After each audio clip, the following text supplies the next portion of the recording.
Madam Chairman, your co-chair is also chairing the other meeting. So they said that they were on the last slide of the last presentation. So we want to give them a few moments.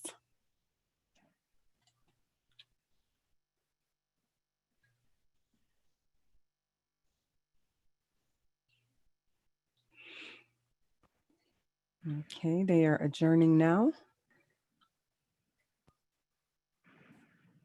The floodgates should open momentarily here.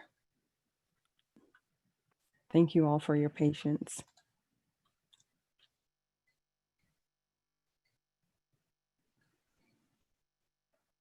I would say, Madam Chairman, once your co-chair comes in, that would be a good time to go ahead and start, and the rest can join after that.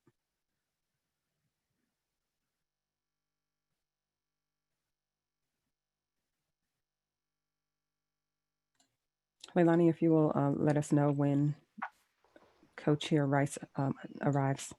Yes, I am checking out. She hasn't joined us yet. As soon as she jumps on, I will let you know.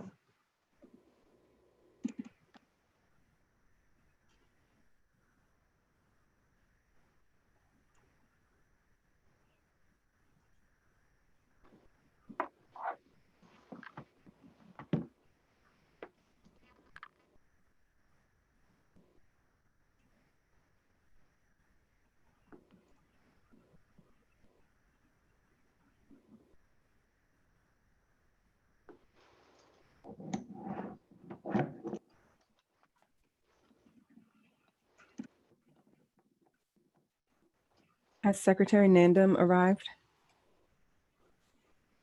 Sorry. Let's see. He has not. Okay. We're also waiting on him. Here we go. There he is. He's on. Okay, there he is. Yeah, I promoted him. Great. Good. He has joined us now. We're still waiting for Ms. Rice.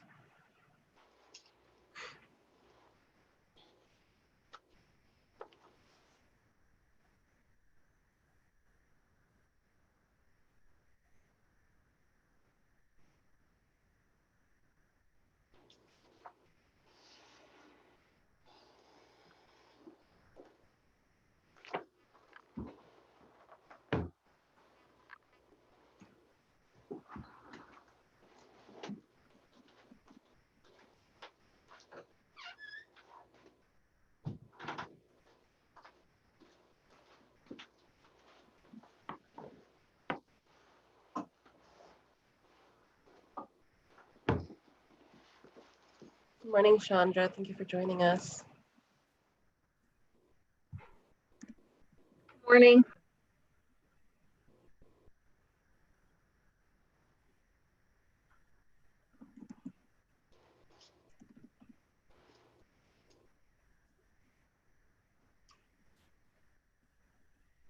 Chelsea, we will depend. Can you, I'm sorry, Leilani, can you make Chelsea a co-host so that she can look at the attendee side? And if there's anyone on that side that needs to be a panelist, she can help with the promotions. Yes, I went ahead and did that. She is now co-host, and Chelsea, you're able to just click on the attendee side, and if there's anybody that you see who should be promoted, and as a panelist, you can go ahead and do that.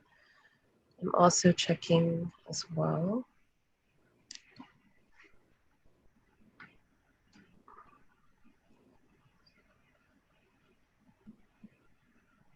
Okay, and Co-Chair Rice has arrived, and so Leilani, if you will give the last instructions. Okay, great. Thank you for joining us. We are actually on YouTube, so if you ladies are ready to begin the meeting, we're good to go. Give me just a second, sorry.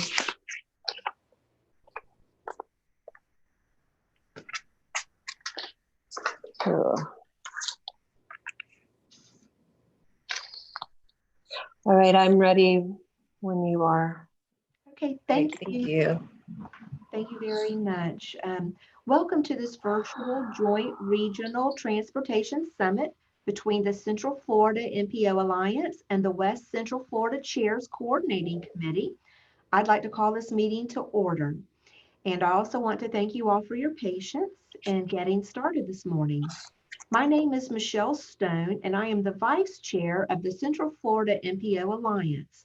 I'll be chairing today's meeting, and co-chairing with me today is Chairwoman Darden Rice of the Chairs Coordinating Committee.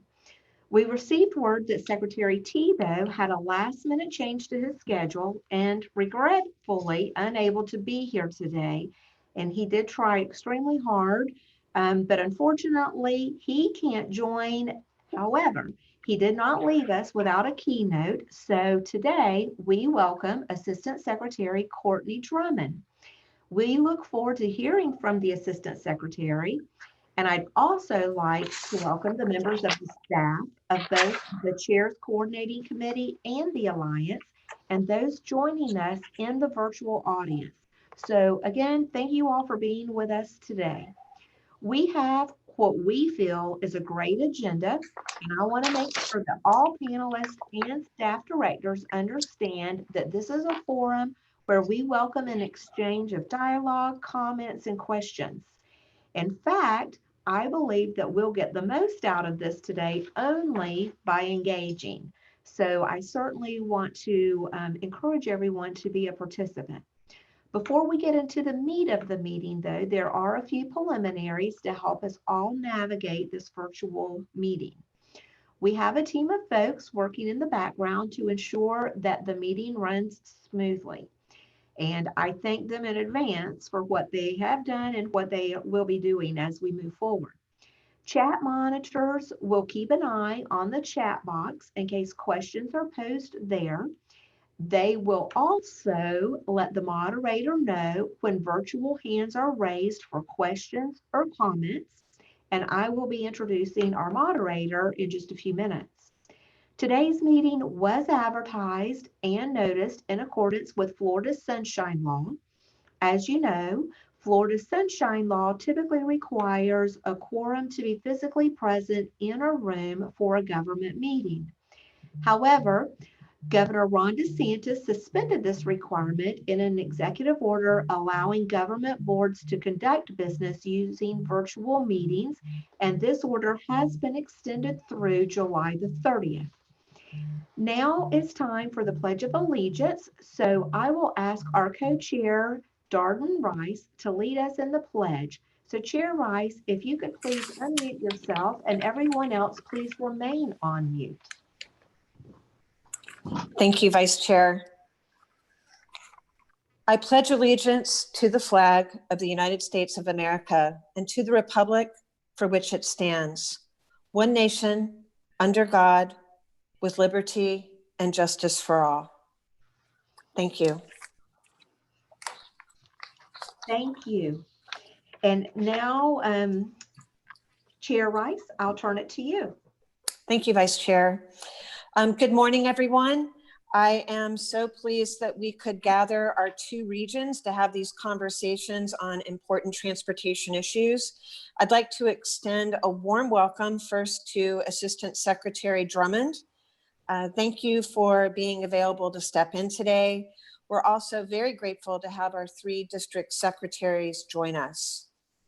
Though no formal actions will be taken during this meeting, today's presentations are an important step in ensuring continuous, cooperative, and comprehensive transportation process. I'm really excited to move forward with this agenda and hear more about the opportunities for connecting regions through TSMO and other transportation options.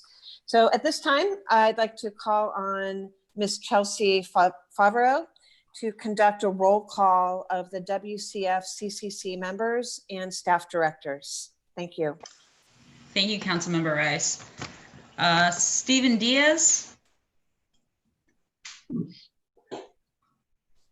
Councilmember John Alaco. John Alaco here. All right. Beth Alden, Hillsborough MPO Executive Director. Here. Councilmember Pat Kemp. Ronnie Blackshear, Director of the Pasco MPO. Whit Blanton, Pinellas MPO Director. Hello. Councilmember Darden Rice. Yes. Dave Hutchison, Sarasota Manatee Director. Present. Councilmember Vanessa Ball. Here. And then Chandra Frederick, Director of the Polk TPO. Here. All right. Thank you, Councilmember Rice. Thank you, Chelsea. And now, Ms. Lisa Smith, will you please conduct a roll call of the MPO Alliance members and staff? Yes, if the Alliance members and staff could unmute yourselves for the roll call, and you can mute yourselves again after we're complete. Make sure your video is on so that we can confirm that it is you. And you'll find the unmute and video buttons on the bottom left of your toolbar. Please say here or present when your name is called. Councilman Brian Anderson.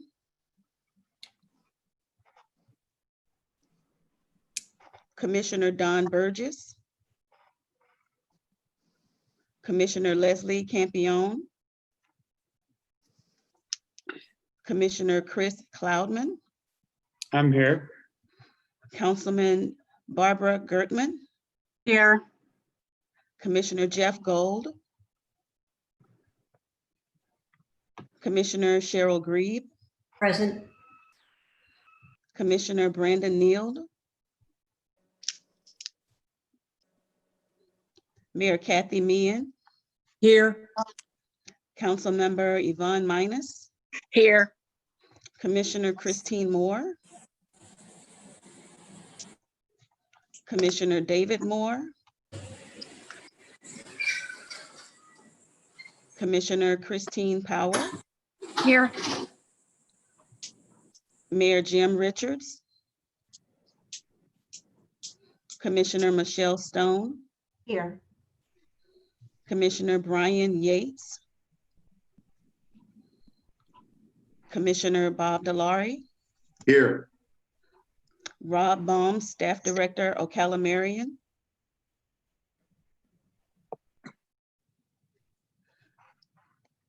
Lois Bolenbeck from River to Sea. I'm here. Chandra Frederick, Polk TPO. Present. Georgiana Gillette, Space Coast TPO. Present. Gary Hutman, Metro Plan Orlando. Here. Mike Woods, Lake Sumter MPO. Present. Thank you. We have of this present, the staff and members that we were expecting. Thank you. Excuse, I'm Commissioner Pat Kemp. I'm also present. Just wanted to know my presence. Okay. Thank you, Commissioner. Lastly, one more kind of housekeeping item before we get our agenda underway. I asked Ms. Whittington to please provide us a brief overview of the process that we're going to use today during the summit. Thank Ms. you, Whittington? Chair. Thank you, Chair Rice. And just before I do that, we see a lot of attendees that have phone numbers that may be on audio. If you are listening in audio and you are a participant in the meeting as a panelist, if you will raise your virtual hand and we will allow the audio to be, or for you to be able to speak through your phone as well. So if you'll just do that, and we'll have the technical team to take care of that. So good morning, Madam Chairs, and welcome to everyone joining us today. Today's summit is accessible to the public via the computer, tablet, or phone. A recording of the meeting will be available later on Metro Plan Orlando's YouTube channel. You'll find links to YouTube and to the meeting agenda in the chat box, which is located at the bottom of your Zoom screen. For this meeting, we have a few guidelines that will help things flow smoothly. We'll use the raise hand feature to recognize members of staff and the members who wish to speak during the meeting. Members can find the raise hand button by clicking on the participant button at the bottom of the Zoom toolbar. The raise hand button is at the bottom of that window. If you've joined us on the phone without a video screen, please use *6 to mute and unmute your line. You can also use *9 to raise your virtual hand so that the meeting host can see that you wish to be recognized. You'll see that there's also a chat feature on your toolbar. This communicates with all panelists in this meeting, which includes the Alliance members, members of the CCC, staff, and presenters. Please only use this if you're having technical difficulties or if you need assistance. You may also use this chat box to submit a question that will relate to the to the moderator. Members of the public can give public comments during this meeting. We'll give more instructions on how to do that later in the meeting. Madam Chair, it appears that all speakers and presenters are present, and we are prepared to move forward with the agenda. Thank you. Thank you, Virginia. And now I have the privilege of introducing our moderator today, Carl Mischka. And Carl Mischka is the Executive Director of the Florida MPO Advisory Council, MOPAC, which is the principal forum for Florida's 27 MPOs to discuss policy issues, enhance the role of MPOs in our state. Excuse me. He's been in this position since 2015, and the role of MOPAC is to present the collective interest of Florida's MPOs and to augment, not supplant, the role of the individual MPOs in the cooperative transportation planning process. Carl previously worked for Federal Highway in their Florida division, the Planning Office of Illinois Department of Transportation, and the Chicago MPO. Carl graduated from the University of Illinois in Springfield with a master's in business administration. Carl kindly consented to serve as our moderator for the remainder of our program today. And on behalf of us all, we thank you so much, Carl, and we welcome you. Well, thank you very much, and I appreciate that very kind introduction. Thank you, everyone, for being here today. We have always done these meetings in person in years past, and unfortunately, with the current coronavirus, we're unable to do so. It's a shame I'm not there to shake hands with each of you, but it's good to see so many familiar and smiling faces. So thank you for joining us online today. It is my honor to introduce our keynote speaker, Assistant Secretary for Engineering and Operations with Florida DOT, Mr. Courtney Drummond. Courtney graduated from the University of the West Indies with a bachelor's degree in civil engineering and has been in the transportation field for over 20 years in the areas of design, construction, and management. He is a registered engineer in the state of Florida. Mr. Drummond has worked for the Department of Transportation since 2004, and he's held positions in design, maintenance, and construction, and served as a Palm Beach operations engineer for over 3 years. In 2011, he became the Director of Transportation Operations. In October of 2016, he served as the Chief Engineer for Florida DOT. In January of 2019, he was promoted to the Assistant Secretary for Engineering and Operations. It is my honor to introduce Mr. Drummond, and please welcome him warmly. Sir, the floor is yours. Good morning. Thank you, Carl. You know, I was just sitting here thinking that, man, I'm going to show my age here, that even though they say it's over 20 years, that's thankful. It's over almost 30 years now. But I remember when I started in engineering, we didn't have the luxury of virtual meetings. But to the wonders of technology, we can have this today. So thank you very much all for coming. Again, good morning and welcome. Secretary Tebow couldn't make it this morning, so you just got me.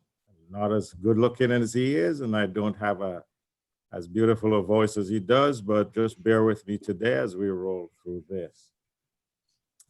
I know some of you may have participated in the Florida MPOAC Roundtable teleconference call at the end of April. So the Secretary wanted to give you a quick update related to the department's response to COVID-19 under Governor DeSantis' leadership. As you're aware, the Governor and the Department of Health continue to monitor the COVID-19 pandemic very carefully, and FDOT remains ready to support in any way we can and are asked to do so by the governor. We continue to assist with traveler screenings. Screenings have been taking place at airports and through roadway checkpoints since March. The checkpoint previously located on I-10 at the Florida-Alabama line ceased operations on June 5th, 2020, but we continue to collect traveler forms on I-95 at the Florida-Georgia line. Since late March, we've collected more than 200,000 traveler forms. The Secretary continues his outreach with biweekly teleconference calls with passenger seaports and public use airports regarding their operations, and he continues to visit airports and seaports across the state to have a more personalized conversation about the pandemic's impact to their facility. All FDOT facilities remain closed to the public. This has been the case since April. About 60% of the department employees are teleworking. Again, the wonders of movement and the advancement in communications. In the past couple of weeks, we have begun the initial phase of our return to the office plan following the governor's safe, smart, step-by-step recovery plan for Florida by phasing our employees back into the office, and we're at about 25% staffing level. And we've done this where it was appropriate. Much like the MPO across the state, we've been able to remain focused on our mission, and we continue to advance transportation through virtual interactions and meeting with our partners. Last week, Governor DeSantis signed the state budget for the fiscal year 2020 through 2021. The budget totals $92.2 billion. It provides over $350 million in tax relief and includes more than $1 billion in vetoed spending, significantly related to FDOT. So that's the $1 billion of vetoed spending specifically related to FDOT.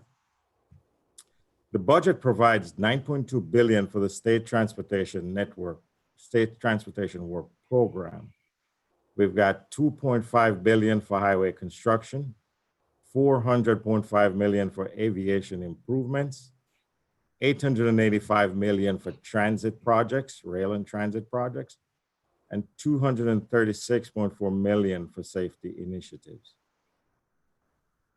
We all know that revenues have fallen short over the past few months, and we do not know if the revenue drop has bottomed out yet, and what the short-term versus the potential long-term impacts may be. At the department, under the direction of the governor, we have been able to seize many opportunities across the state to accelerate critical infrastructure projects. So despite the ongoing crisis, we have not lost focus on the impact transportation has on the state's economy, and we have accelerated many large projects that gives FDOT the opportunity to make a difference and move the needle related to safety and mobility for our residents and visitors, so as when they return to our roadways. Projects chosen for phase one acceleration included 4 major projects across the state at approximately $2.1 billion worth of project costs. The project at Sand Lake Road, near the heavy tourist area of International Drive, and Universal Boulevard in Orlando, we accelerated that project 4 to 6 weeks. The Howard Franklin Bridge project in Tampa Bay area at $864 million, we accelerated that by nearly 4 weeks. The widening of Southern Boulevard in Western Palm Beach County will be accelerated by nearly 3 months. And in Miami-Dade County, the $802 million I-395, 836, and I-95 design build reconstruction project will be accelerated by 4 weeks. On May 8th of 2020, the department announced a second phase of critical infrastructure project accelerations. This included more than 40 projects across the state. We expedited them a total of about 650 contract days. In Central Florida, the I-4 Ultimate project reached a significant milestone on May 18th with the reopening of 5 new flyover ramps at the I-4 State Road 408 interchange. And for those who use that interchange, I'm sure you're seeing the difference. This part of the project has been completed more than 3 months ahead of schedule and enhances safety and mobility in the Orlando area. It also reduces travel times along these major corridors. The department is proud to continue implementing Governor DeSantis' forward-thinking directive to accelerate crucial transportation projects and more swiftly enhance the state's overall transportation system, and will continue to accelerate projects as much as possible, while also incorporating the CDC's safety and sanitation guidelines. We understand that across the state, travel patterns have changed. And while we've seen traffic levels begin to rise again over the last month, they're not at the same levels as we experienced in the past. With the success many industries have had with telework, it is expected that there may be a shift towards permanent telework situations in some industries. This presents a challenge as we work to plan the future of our transportation system across the state. Impacts related to reduced volumes of traffic on our roadways can vary from region to region. For example, in South Florida and Miami-Dade, there has been a greater focus on transit in the past several years. Now, with these reduced travel volume, there is a potential for a shift.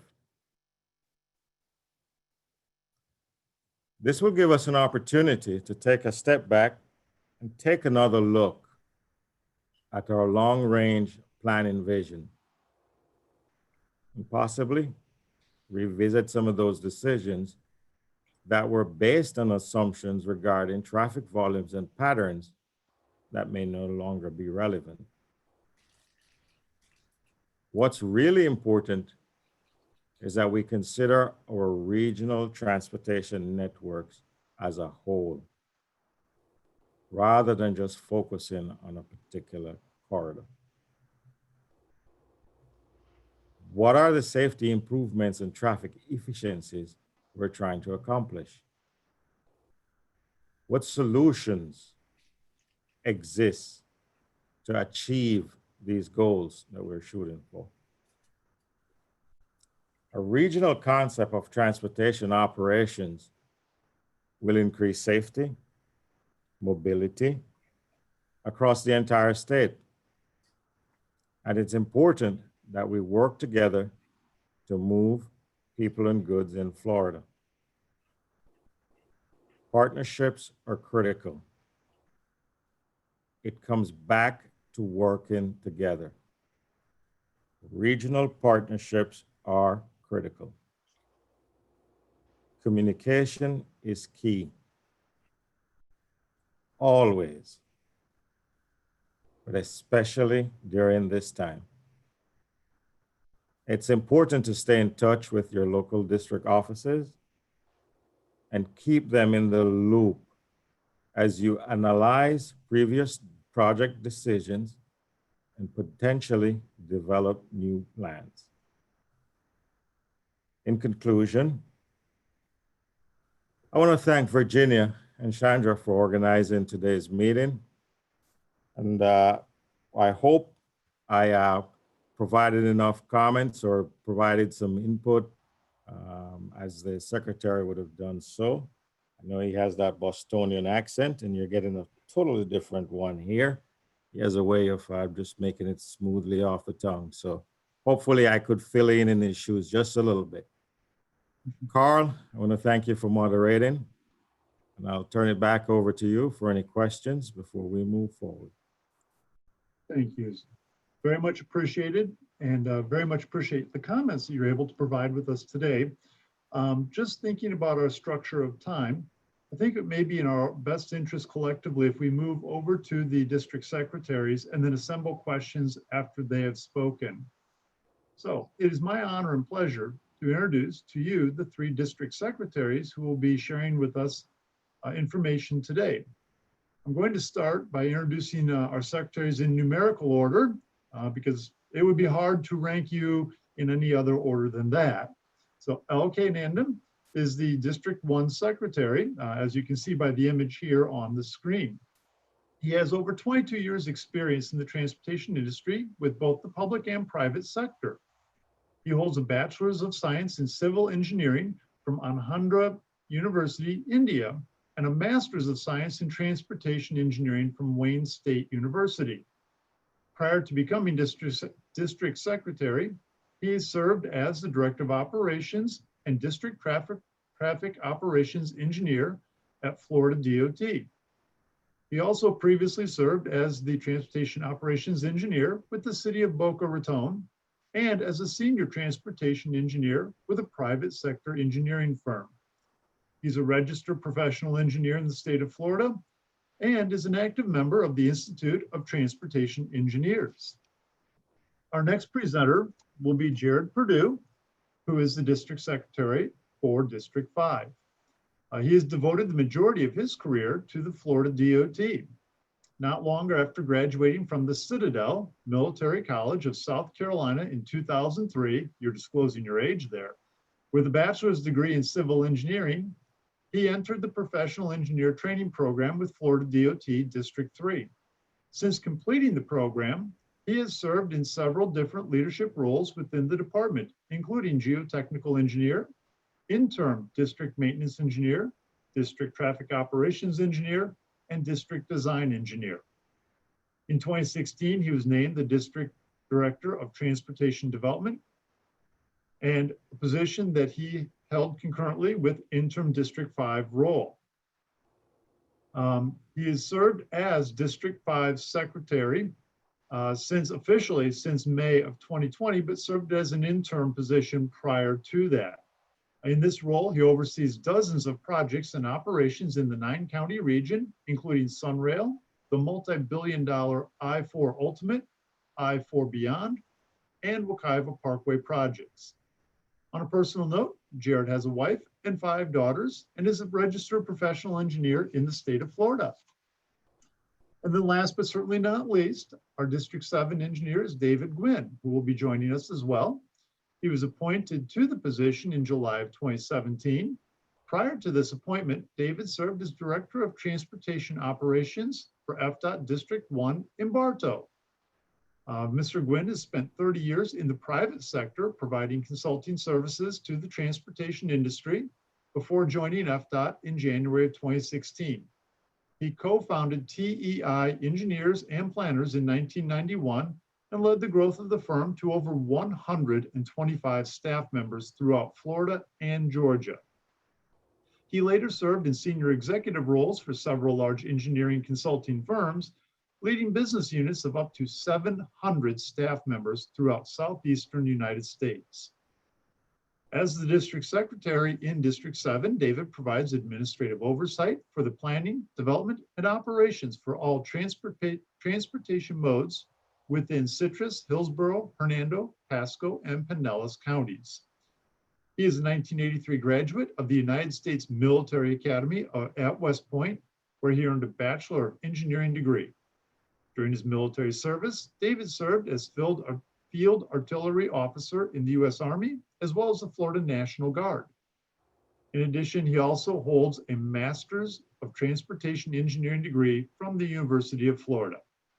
He resides in Tampa with his wife and has 5 children, as well as 2 grandchildren.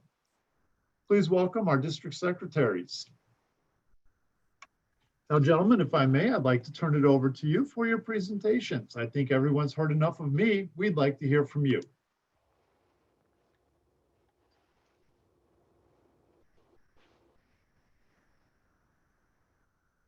Hey, Carl, this is LK. Good morning. We initially thought about going from the cardinal direction west to east, but what I'm going to do is I'm going to start the conversation because you introduced me first. Okay. First of all, thank you for the opportunity to talk to everyone here. Can you guys hear me fine? Coming through well. Great, Carl, thank you. And thanks for moderating this conversation. I'm excited to be on this panel. And I want to thank Virginia and Chandra for coordinating this event and prepping us last week so that we're all on the same page. One common theme that I observed is, you look at our bios between the 3 district secretaries, we're all traffic engineers. So a shout out to the traffic engineering community out there. Nothing against planners, but a shout out to traffic engineers. So what I was thinking is, kind of what to focus on in my conversation. I'm going to focus on I-4 corridor, and I think you'll hear from the other two about how important it is for us to work together as it relates to I-4 corridor. Because that's the common thread between the 3 districts, right? This is the corridor that starts in District 7, goes through District 1, and then ends in District 5. And then I'm going to talk a little bit about the mobility solutions, but focusing mainly on transportation systems management and operations, which is a theme of this particular conversation. And then end my comments with the importance of partnerships. You heard Assistant Secretary Drummond talk about partnerships and how important they are. So in District 1, as it relates to I-4 corridor, we have a unique situation because of the different travel patterns we experience in Polk County. You got the commuter, the regional traffic that runs from Tampa to Orlando and vice versa that goes through Polk County. But at the same time, we got those commuters that live in Lakeland area that want to work in the Tampa area that travel on I-4 going to the west. And then we got the commuters, the regional commuters that live in the Lake Alfred, Davenport, Haines City, the Fort Corners area that use I-4 to travel towards Orlando to the east. So we got this dynamics of 3 different travel patterns that we need to worry about. In addition, Polk County in the Lakeland US 27 area is becoming a hub for increased warehousing, which is a great thing. Which is increasing freight activity on US 27, particularly around, and I-4, particularly around the interchange of US 27 and I-4, leading into Lakeland and to the east. So we need to worry about freight movement also. So this kind of demonstrates the importance of coordinating with our sister districts when developing mobility solutions along I-4 corridor. And we've been doing that. Last year, we initiated a master plan project development environmental study for the managed lane improvements, what those ultimate improvements are going to be along I-4. And we are coordinating with District 5 and District 7 so that we maintain consistency in those, implementing those or identifying those managed lane solutions, but also applying regional transportation systems management and operations strategies along the corridor. And you'll hear a presentation later part of this event. Assistant Secretary talked about COVID-19 and possible revenue impacts. But before COVID-19 hit, what we've heard is our revenue projections were going to flatten, and by 2026, and then the revenue was going to reduce, kind of go in a downward slope. And because of the change in the automobiles that are the vehicles that are using our system and the increase in electric vehicles, right? So our main revenue source is gas tax. So when you change that proportion, the revenue that comes into the department kind of reduces. So this shows the importance of leveraging appropriate mobility solutions with the right partnerships based on where we are, what type of area, urban, suburban, developing and rural areas, the availability of funding, and mainly availability of space. Do we have the space to add capacity, right? That's a big question that we always face, particularly in urban areas. So the transportation systems management and operation strategies have become very critical to efficiently manage our network because of what the timing of capacity improvements, because of revenue availability, lack of space to add capacity. In our district, I can talk about the recent example initiatives, which is our partnership with District 5 and District 7 to implement I-4 frame that incorporates integrated corridor management for I-4 and surrounding arterial network. And you'll hear about this later. Throughout our district, we've partnered with all our local agencies in the urban areas and the developing areas to implement advanced traffic management systems, which also includes those communication backbone that prepares us for the future technology that's coming in with the connected vehicles and autonomous vehicles. We got pilot projects that are planned to test, integration of connected vehicles into our, customers when they get on our facilities. One good example of a project that we implemented in Polk County is the adaptive system that was recently installed last year, I think, on US 27.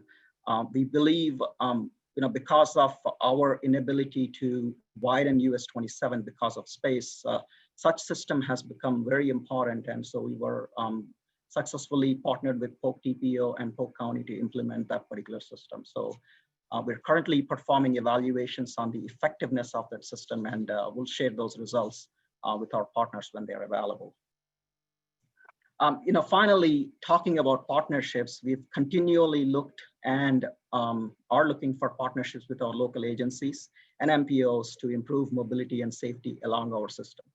Partnerships means, working together, identifying what those solutions are, mobility and safety solutions are, so that we provide the best product to our customers, right? So it's very important for us to work together, but also communication, how we communicate with each other, being on the same page as it relates to when we are developing long-range plans, cost feasible plans, but also our near-term work program to implement those mobility solutions. Few examples that we partnered with Polk TPO and Polk County on variety of mobility improvements. County Road 557 is a very good example. We are currently pursuing interchange improvements, setting up for widened County Road 557, while Polk County is pursuing widening of County Road 557. This particular project, these two projects are going to be very critical for the region because it's going to provide that relief for US 27, which is already congested. So this partnership is a great partnership to provide that resource for our customers. We also partnered with the Polk Transportation Planning Organization to perform a Northeast Polk mobility study to identify those network improvements to feed into the current update of their long-range transportation plan. The goal is to identify network that is going to relieve US 27.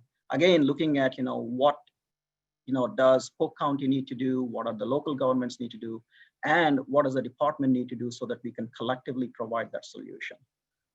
We are partnering with District 7 and TBOTA to look at feasibility of express bus service into Polk County, into the Lakeland area, and into Manatee County.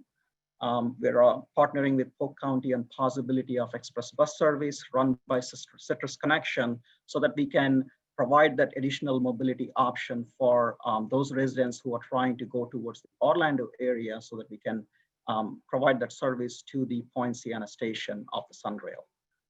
In closing, I think, the theme that you're hearing from the department from top down is it's imperative for us to be strategic as we identify the appropriate mobility solution and leveraging partnerships to move the needle as it relates to mobility and safety. And regional transportation systems management and operations conversations are going to be very, very critical because as funding gets tight and as we don't have enough space to provide that capacity improvement, such approach is going to be very, very critical. So with that, I'm going to turn it over to my counterparts. Thank you, Secretary Landon. I'll turn it over to Secretary Perdue, please. Thank you, Carl. Can you hear me okay? Loud and clear. Thank you. Yeah, I really appreciate the opportunity to be here. One thing I wanted to thank you for was highlighting the generational gap between myself and Secretary Guin. I really appreciate that. You probably also, everyone also noticed that we have a very similar background when it comes to our college experience. So, but myself, Secretary Guin, Secretary Nanda, we have a great relationship. The three of us coordinate frequently, and I think it's critical for us to understand and for everybody to understand just how important that coordination is, especially when we're talking about regional mobility in Central and South and West Florida, and the I-4 corridor is such an important artery for many, many different modes and things that are trying to be accomplished in the economy. So, you know, that relationship is important, and I'll talk a little bit about that later, because relationships and partnerships are probably one of the most critical things that we can focus time and energy on as we move forward into the future. I'm going to talk a little bit about I-4, obviously, because it's one of the regional focuses here, and I'm going to couch it in an overall conversation about how we manage mobility going into the future. One of the things that I want to start with, and I've done this a couple of times, is highlight the fact that the biggest transportation project in the state, and maybe even the nation right now, I know there's been some other big ones, I-4 Ultimate, we need to think about and contemplate the fact that it was actually planned over 20 years ago. And so we're just now building it. That's very, very important, especially for this group, as we talk about mobility, because we have a lot of challenges in the future.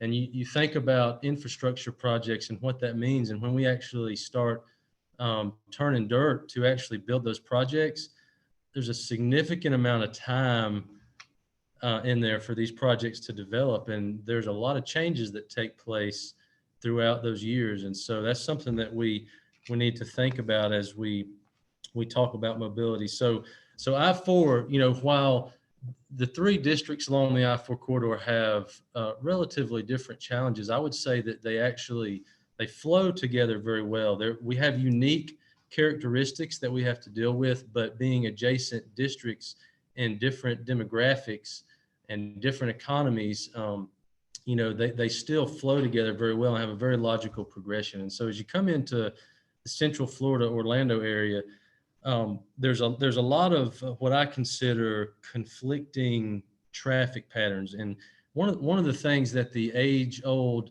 transportation solutions school of thought does is it uses like a linear type relationship. You know, 2 + 2 always equals 4. That's just the way it is, and so that's what we're going to do. The challenge is that really, truly, when you're looking at mobility, not only mobility, but also safety, you're largely trying to manage behaviors. And these behaviors cultivate many different types of patterns out there. And those behaviors and patterns begin to conflict with one another. And so, you know, the old school of thought where, you know, we have a roadway that's in a straight line and we widen it to move more cars more efficiently, you know, it doesn't really apply anymore, especially in these more urbanized areas where growth is occurring very rapidly. So, you know, I-4 in Central Florida just happens to have, you know, I know at least 2 counties that are some of the fastest growing in the state and the country. And so when you look at that growth rate, and then you look at the land use and land development around these important transportation corridors, you quickly begin to see how rapidly things are changing and how rapidly behaviors are changing and how rapidly patterns are changing. And so, you know, starting with I-4, which is like the main artery, you have a very, very heavy volume and a big need for regional freight movement. It's a very important corridor for freight in the state of Florida, probably one of the heaviest freight corridors when it comes to interstates. And it's very important that we continue to provide mobility for that freight because it's vital to the economy. Something else we have is regional passenger vehicles, really commuters that are coming both from east and west, north and south, coming into Orlando to work. So they're regional commuters. Their destination is the urban area of Central Florida. Then we also have the challenge of local trips. And so now when you get into this urban area, it's grown so rapidly. And now we have such a dense volume or dense population within this urban area. Now all of a sudden you have all these local trips. All these different elements are competing with one another, and they actually are in conflict. And that's where the congestion comes from, because all of these different elements are all trying to do different things, and they're displaying different behavior patterns. And as this land use and land development changes and these growth rates continue to go up, these behaviors are changing even more. It's a rapidly changing environment. And right now on I-4 Ultimate, we're building a managed lane concept that was planned 20 plus years ago. And so this is where the real critical part of TSM&O comes in, because really it's more of an approach where we are trying to be holistic and comprehensive and manage mobility for the entire network. When it comes to local trips, if we're able to provide other choices for these local trips that are just as efficient and just as desirable, all of a sudden you see the mobility start to get a little bit better. When it comes to regional freight, not only are we trying to move these truckers through the corridor, but also, they have a lot of regulations they have to adhere to. And there's a huge safety component there, making sure that this is their office space. The interstate corridor is their office space. And we have an obligation to provide a safe corridor for them and the rest of the people using the facility. And so, you start to look at the need for truck parking facilities. You see we have a tremendous deficit there. And that's another behavior pattern is how this freight is moving and where they're parking and what that looks like. Something else that's a part of mobility is Sunrail. We have the Sunrail corridor providing a commuter rail to not only regional commuter trips coming in, but it also provides another choice for the local trips. And so, it's really about thinking of the future. And as we're developing long-range plans, thinking about how can we develop a school of thought and a philosophy that is going to be able to adapt and continue to be comprehensive with regards to mobility for the whole network. It's a very, very complicated problem, and one that we really need to focus on. Traffic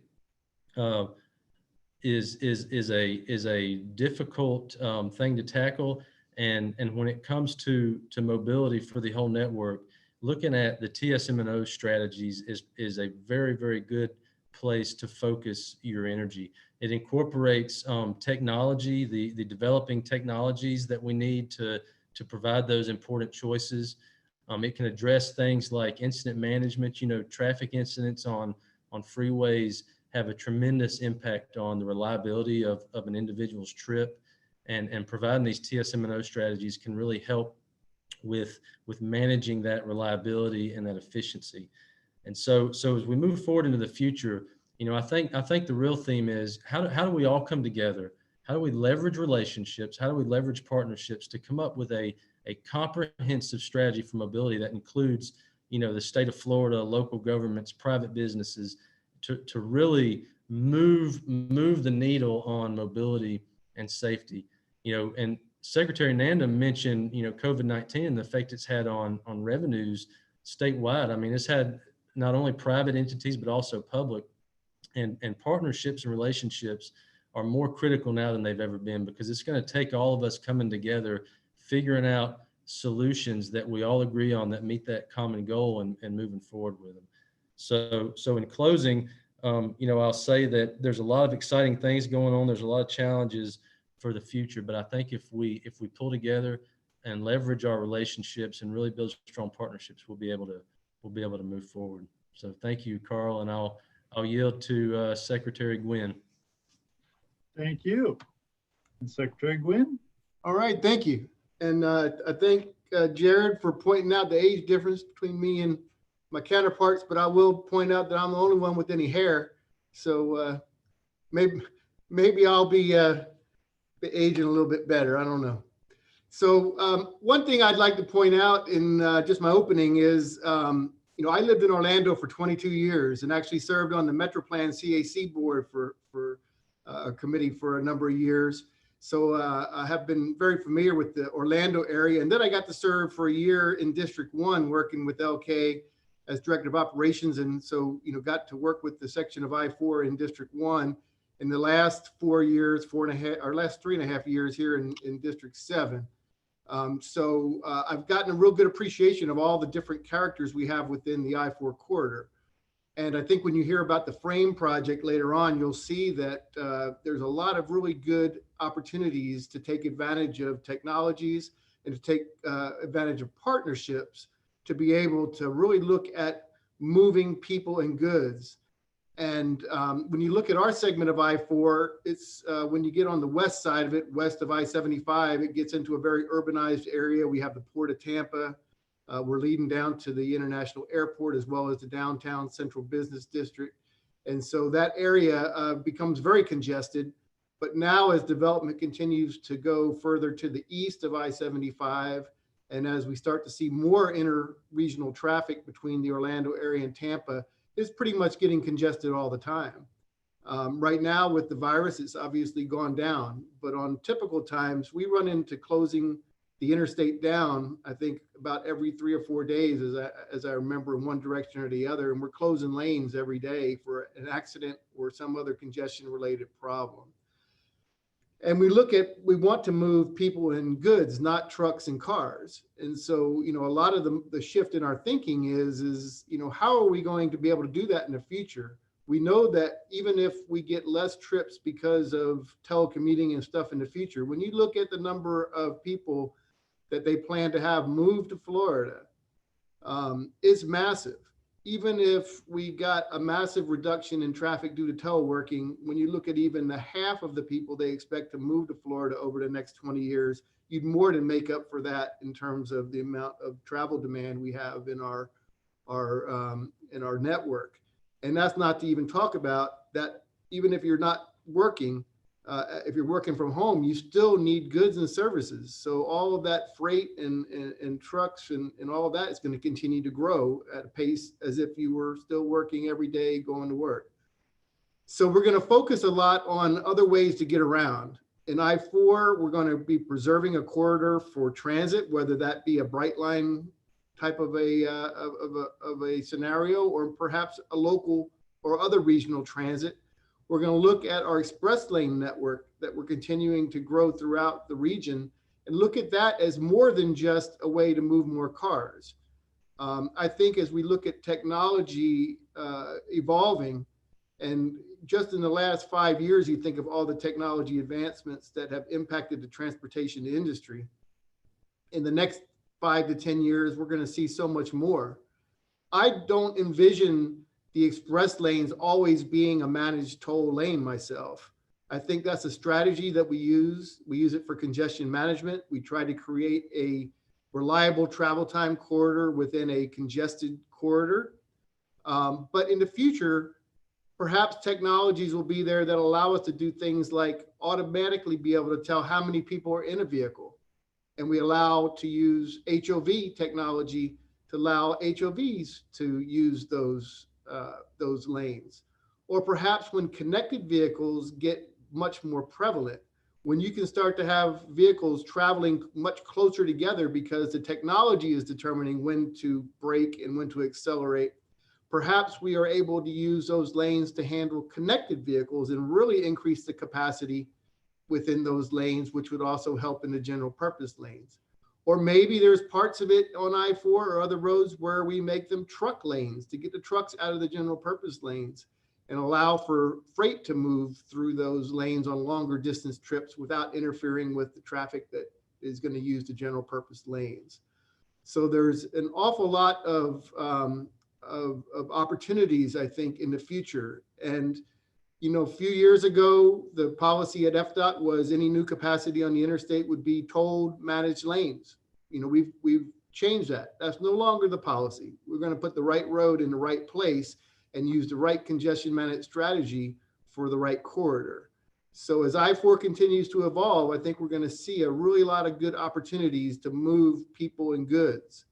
The more we can focus on regional cooperation, though, is going to allow us to really take advantage of all of the resources that we have throughout what I would call the Central Florida region. Not only are we a good region, when you look at us from a political standpoint, everybody looks at the Central Florida, the I-4 corridor. There's always opportunities, hopefully, for us to be able to look for bringing more federal money down to help us to grow. And the more that we show a regional approach, I think we'll show a much better argument to the federal government to allow us to attract more funds to come to the Central Florida region. So all I would say is I really have appreciated the work that we've had with our MPOs in the District 7 area. We have some very lively discussions at times. We talk about a lot of topics. We don't always agree on everything, but I think the one thing we agree on is that we all want to improve mobility. We want to improve moving people and goods. And I think I'm really looking forward to continuing that and to expand and continue the cooperation with our friends over in the District 1 area and in the Metro Plan and District 5 area. And with that, Carl, I'll turn it back over to you. Thank you. My thanks to Assistant Secretary Drummond, the 3 secretaries from the DOTs, districts, and my compliments. I heard a common theme of economic impact and the quality of life issue that is then brought out from that. I heard safety quite commonly, and I heard partnerships. And I thank you all for that. I think those are things that we're working together, we're going to make that difference. I'd like to open it up to questions from the audience. And if you could please use the raised hand feature, that will help us to identify who would like to ask a question, please. And again, the questions are from those who are panelists, and you can find the raise hand feature in your participant window at the bottom. And currently, I don't see any. Well, there is one hand. Let's see. Carl Whit Blanton. Oh. And then Beth Alden. Oh, well, thank you. Whit, please. Good afternoon, everybody. Thanks for that discussion. I'd be interested in hearing a little bit more about how each of the secretaries see system management and operations evolving in each of your districts, and maybe some of the ways you can overcome some of the challenges of implementing those approaches. If you want, since Whit's from my district, I'll go ahead and start off. So Whit, over the years, we've seen system management operations evolve quite a bit. Early on, and I think you were in Orlando with me back then, the first project we did on the interstate was more or less just to put signs up that you could send messages out. Wasn't a whole lot more than a sophisticated messaging system. But then over the years, we started to put in detection. We built our TMCs to help to manage, but most of it was more geared towards the freeway and towards trying to keep our interstates and our limited access facilities moving. We always had signal systems for our arterials, but they really weren't as sophisticated as they've become over the years. And I'll give a lot of credit. Pinellas County has been in the state one of the leaders of trying out new technologies especially for adaptive signal systems and other types of systems that you really need a very strong technical staff to be able to implement and operate. And we continue to use Pinellas County as our kind of our test bed for a lot of the new technologies when we get an opportunity to try one. But it's really getting more involved now in, we're taking it back from not just the folks that are operating the systems, but we're going backwards into the design and the planning much further. How do we build the planning efforts to make sure that in PD&E studies and the corridor studies and our other studies that we're doing the things we need to do to make sure that the systems operations items are included, and that we make sure that we're planning for that. And then when we get into design, to make sure that it continues to evolve so that when we get to the operations point, we've had a very well thought out plan. So I guess I'll let LK if you want to expand on that. Yeah, thank you, David. With very good question. And I've been in the systems area throughout my career, and both at the local level and at the department, right? Totally two different perspectives. What I've observed is, like David said, TISMO has been evolving over the years, particularly as technology that's available is been advancing, both from communications perspective and the tools that we have to manage traffic on our facilities. But one key element that I think is very important is, those, in addition to implementing the technology, picking the right operating strategies, right? And if you don't have the right operating strategy that goes along with implementation of the technology, you're not going to leverage the benefit that you're going to get from it. And that's why the department, has been working on the systems management and operations strategic plan, which incorporates the active management aspect of it, expanding what we do on our freeways onto the arterial side. So it's a very key component to have that active management aspect incorporated. But the big difference that I think we need to see is, oftentimes systems management and operations is not looked as a mobility option while we are making infrastructure decisions, right? It's something that is separate. It's a siloed concept. There is a need for us to look at all mobility solutions together. And one of the comments that I made when I was talking about mobility solutions is by area type, by funding availability, by the space that you have to that you can use to improve mobility, incorporating TISMO into that decision process as a mobility solution is going to be important. Transit is one of those TISMO strategies, right? We look at transit as a mobility solution, but it could be a TISMO strategy too, with technology incorporated in it. So, always look at, all the things that you need to have to make the decision as a mobility solution, and TISMO should be part of that mobility solution.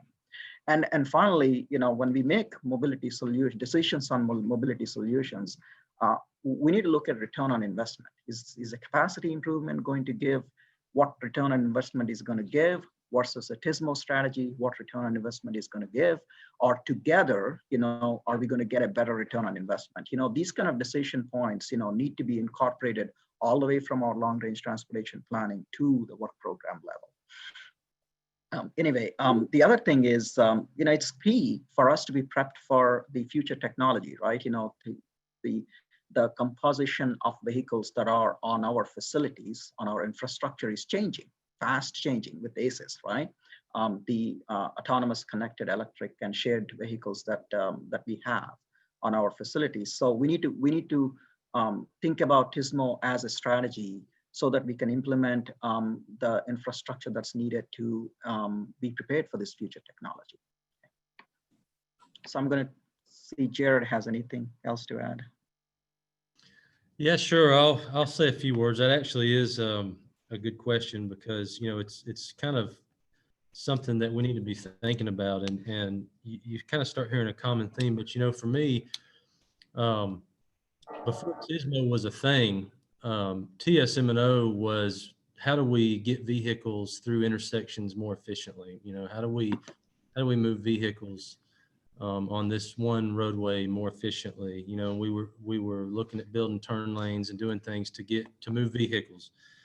As we move into the 21st century, TISMO began to be a focus, and we were really focusing a lot of energy on the developing technologies and how we start using those to provide for that mobility and that efficiency and also safety. And we've been aggressively implementing a lot of technology. So now we have a lot of infrastructure on the ground, both physical infrastructure and technological type deployments.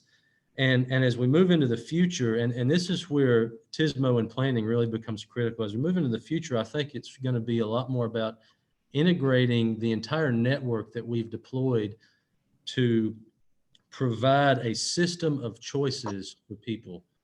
and these choices provide opportunities so all these different behaviors and traffic patterns actually complement one another as opposed to conflicting with one another.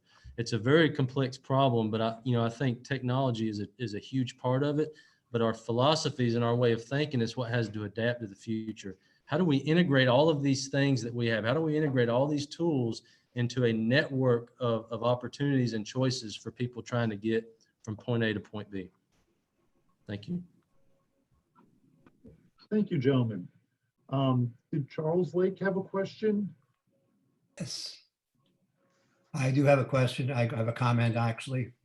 I just want to thank LK for mentioning 557 as a priority.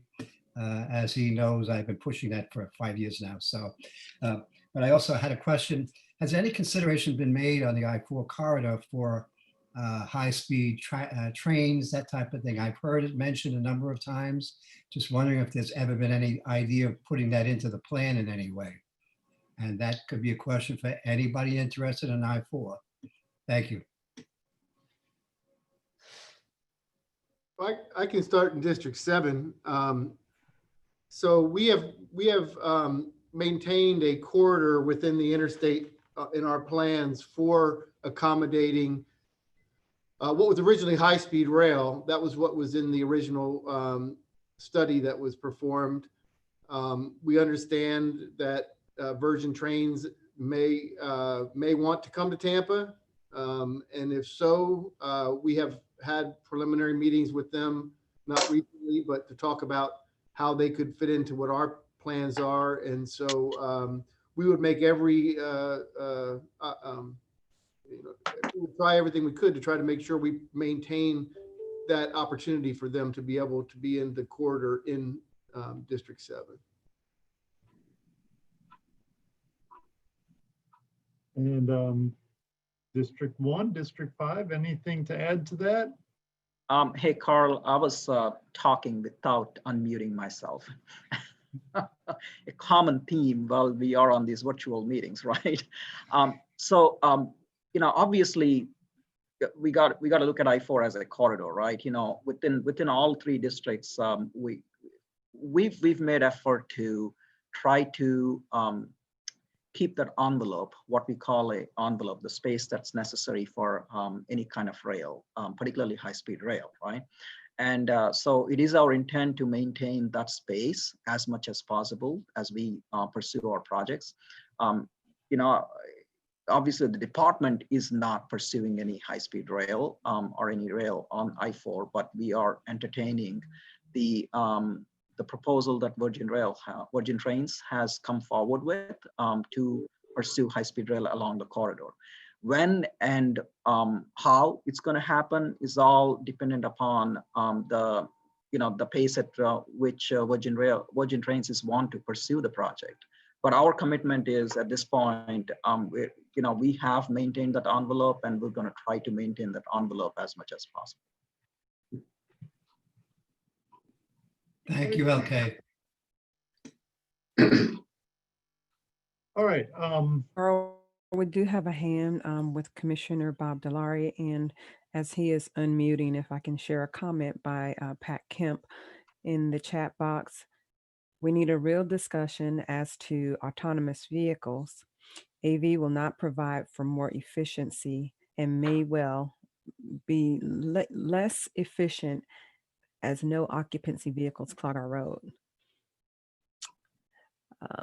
There's limited road space, especially during the peak times. So that will probably be addressed during some of the presentations that are coming up. Okay, excellent. And I'd like to ask Commissioner Bob Delary, and I'd also like to note, former chair of the National Association of Regional Councils, representing Florida quite well when you were in that role. Thank you, and the floor is yours, sir. Thank you, Carl. I first want to thank all the secretaries for their leadership and their kind words here today. It truly is about partnership, and we can definitely get through anything if we all work together. And leadership that they actually show us time and time again, not just with them, but their staff from a top-down perspective, is true leadership. And I want to thank them all for their wisdom and their staff for doing a phenomenal job in the entire region. My question today is, I love the conversations we're having about technology, and I think that is one aspect of our solution. As they all said, it's just one piece of it. In looking at the transportation models, one thing that I've always seen that is a question to me, and I've asked many of the technical people, is the distractive driving element of the transportation model. And a lot of times when I ask that question, I just get the deer in the headlight look. And I'd like to know if there's any way to put some type of element in the algorithms for distractive driving, because in the reading that I've done on distractive driving, it can be anywhere between 10% to 15% of our capacity. And it'd be nice if there's a way to address that. And I know it can't be addressed today, but moving forward, it'd be nice if there was an actual model or an actual pilot program to address it. I'd just like to see if there is any thoughts on that. Thank you. Thank you, Commissioner. And I'll ask for one of the secretaries to address this. I'm afraid just time-wise to have all three of you address this, we may be running short on time. Hey, I think, Commissioner, great point, right? You know, distracted driving has been a challenge for us, both from a mobility and safety perspective, mainly safety. You know, it's very important to note that our legislature did adopt distracted driving, you know, as a primary offense. So, which is a great step towards improved safety. I have not heard of any efforts on the modeling side bringing distracted driving into the definition of what the capacity impacts are going to be. But we'll talk to our modeling experts in our Tallahassee office and circle back with you. Okay. I do want to say, Carly, is it okay if I address Commissioner Kemp's comment? Yes, please. Yeah. So Commissioner, there's efforts on the modeling, transportation modeling side. You know, there's a lot of research that's going on to define what the impact of autonomous vehicles are going to be as the proportion of those vehicles increase on our system. So they're kind of like looking at it from a scenario-based modeling, right? 10% loading, 20% loading, 30% loading, and what that impact is going to be. Is there going to be an increase in capacity or decrease in capacity? One of the themes that we are hearing is, you know, the benefit of the capacity is not going to be realized until we see the higher percent of autonomous vehicles in presence on our facilities. So we still got to wait on that, you know, the outcome of those research and what those numbers will be as we move forwards, defining how we make decisions on infrastructure, right? You know, not only, you know, the TISMO type improvements, transit capacity improvements, and how we treat our interchanges, all those things is going to be contingent upon, you know, these the results of this research that's coming out. Okay. Can I just respond for a minute? Thank you. There we go. That might be better. I actually just put that up there just for thought more than discussion at this time, but I really think there's a lot of contrary information and a lot of robust discussion that's going out that is already available. And I just think as we move forward on this, especially with this big group, it'd be really behoove everyone to start to be more understanding of some of that conversation, you know, out there, because there's only so much road space, and no matter how efficient you get it, especially if you load it down with no occupancy vehicles moving back and forth between places, there is a lot of questions about that. I think it's also, I guess, as I see some of this being considered for transit, you know, that transit dollars are somehow being devoted to this right now in this stage. I really look at that in terms of equity issues for the systems that we're not providing at the local and street level, where there hasn't been really they haven't really shown that they can deploy anything like autonomous vehicles safely. We're in walkable communities.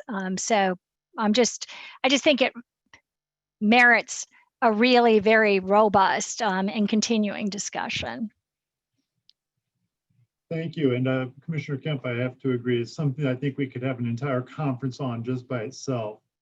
In the interest of time, I think I want to move us to the next section of our agenda, please. My thank you to the secretaries as well as Assistant Secretary Drummond for your time. I know you have very pressing schedules, and to take time out to be with us today is very much appreciated.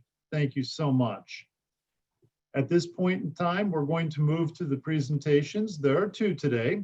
And first is Mr. Ron Guin, Traffic Operations Engineer from District 7, with an update on Florida's Regional Advanced Mobility Elements, or FRAME.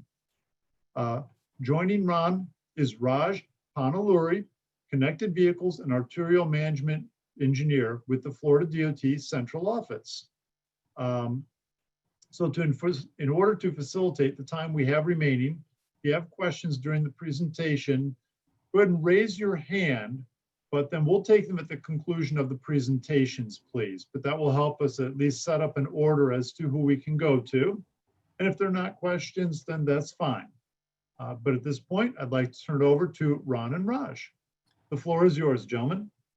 Thank you, Carl. And we certainly appreciate the invitation from the Alliance. With that, I'll let Raj open up. Dr. Raj. Thank you, Ron. Appreciate that. Good afternoon, Carl, and good afternoon to all the commissioners and the great team that is assembled here. We really appreciate the opportunity.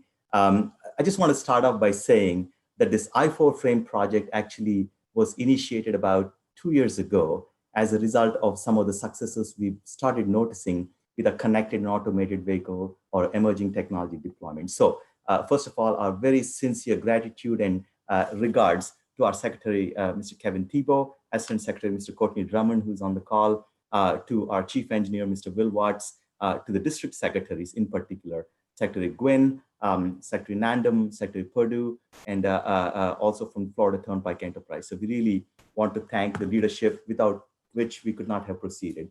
In fact, I was going to introduce quite a few topics, but real quick, pretty much everything that has been said by the leadership and by the speakers up until now is all encapsulated in it.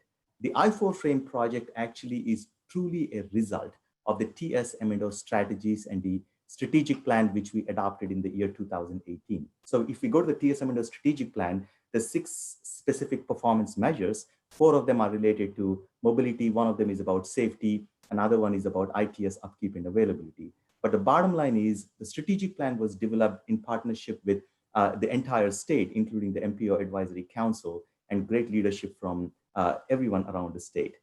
So we took the lessons from the TS&O strategic plan and we incorporated them into the I-4 frame project. We made a request, and fortunately, Federal Highway Administration saw this as an important engagement for the state of Florida.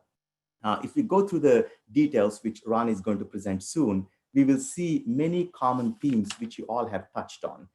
Whether when we go to the Secretary Nanda's point about return on investment, which is a significant point, bringing in arterials. So this project is all about integrated corridor management. Even though we say I-4 frame, it extends from Orlando area region all the way to Tampa Bay through the Lakeland area. And the project is going to bring in close to 490 traffic signals. It is a 78-mile section of Interstate 4. There's about another 120 miles of adjoining arterials. Incident management, queue warning, speed detection. There's a variety of topics that come about. And as Secretary Perdue has mentioned, partnerships have always been the key to this engagement. Secretary Guin also touched on the need for bringing advanced technologies, and all of that is incorporated into this project. Real quick, I'll take this opportunity to address Commissioner Delari's question about the modeling discussion. In fact, as we speak, we are deploying a project called NMIS, Near Miss Identification Safety System. We've identified 3 specific regions in the state of Florida, and 2 of them happen to be right in your backyard. One of them is in the city of Lakeland. The other one is in Seminole County. and the third project is going to be in West Palm Beach. So technically 2 out of the 3 areas as a part of this near-miss identification safety system are actually right along the region of interest to this particular group. With that, let me hold back, and after Ranchin is done with the rest of the presentation, I'll close it with any necessary closing comments. Ron, thanks. And thank you, Raj, and thank you for your leadership on connected automated vehicle technology for the state of Florida. Thank you.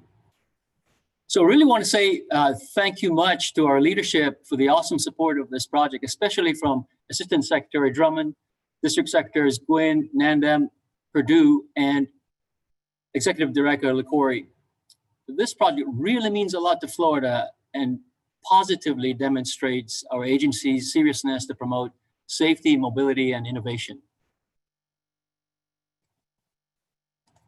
Next slide, please. Our presentation will address 5 easy questions. Simply what, where, why, how, and when. So what is I-4 frame? Where is I-4 frame?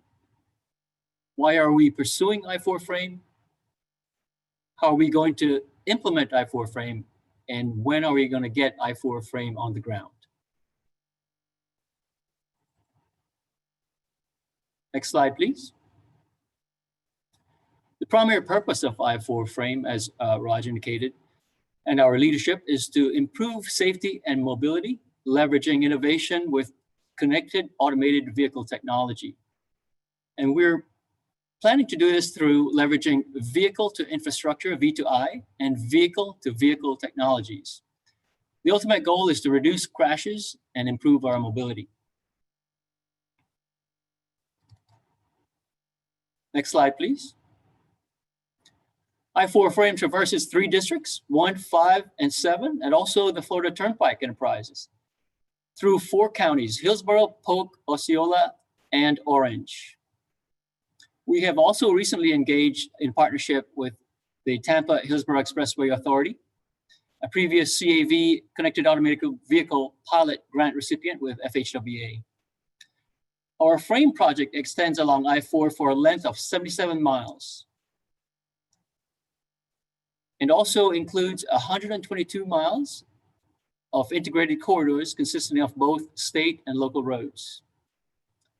I-4 frame will have a span of control of just under 500 traffic signals across multiple jurisdictions that we can modify and implement timing changes as required when the need arises. Next slide, please. I-4 frame spans the distance along our interstate from I-275 at the Memorial Interchange area where veterans comes to the south towards West Tampa in Hillsborough County and extends across I-4 to Sand Lake Road, just east of the Turnpike in Orange County. Interstate 4 in this picture traverses from the bottom left of the screen to the upper right. The I-4 corridor captures signature attractors like Busch Gardens, University of South Florida, Florida Polytechnic, Florida Southern, Suntrax, FTE's, Florida Turnpike Enterprises, Marquee, Connected Automated Vehicle Testing Facility, Walt Disney World, Universal Studios, and 2 key strategic intermodal centers, Tampa International Airport and Orlando International Airport. I view, and I think after this presentation, we will all view Interstate 4 as Florida's innovative corridor.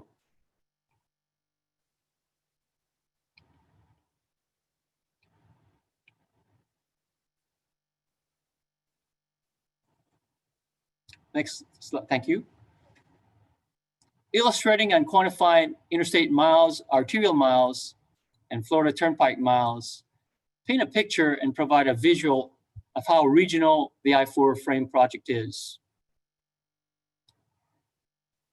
Back up 1 slide.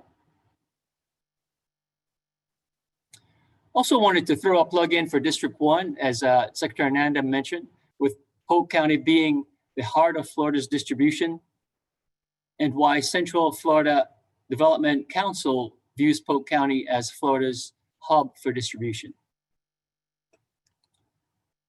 Some of the comments: easy access to Interstate 4, access to shipping containers 45 minutes away to the west at Port Tampa Bay, and for rail at the Intermodal Logistics Center almost 30 minutes southeast in Winter Haven.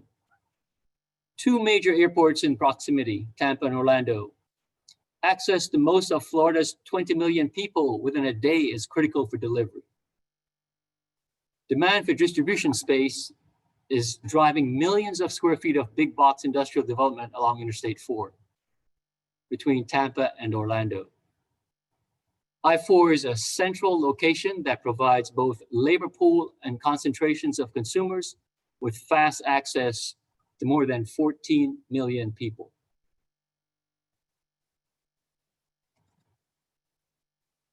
Next slide, please. Certainly, this is not a flattering picture by any means, but it does provide us motivation to aggressively pursue the I-4 frame project to realize both the safety and mobility benefits moving forward. This heat map along Interstate 4 illustrates crash experience for only 3 years, 2016, 2017, and 2018. A total of 45 fatalities and over 2,000 injury crashes.